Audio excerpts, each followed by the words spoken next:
How to stream Netflix on Discord without the black screen. Hey everybody, welcome back to our YouTube channel. Without any further delay, let us jump right into the process.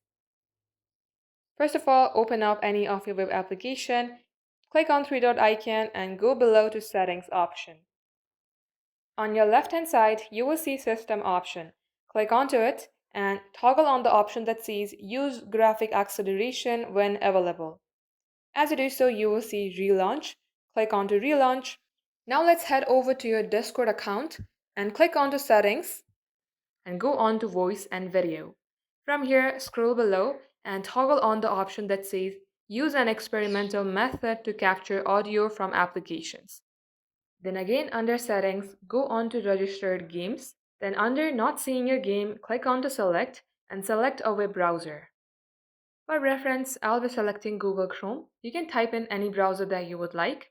Now, as your browser has been added, go onto your home page. And under here, you will see Google Chrome on your profile. Click onto it, select your Google Chrome, then click on to Go Live. And that shall fix your problem. That wraps up today's tutorial. Thank you for watching the video till the very end. We will catch you up in our next upload.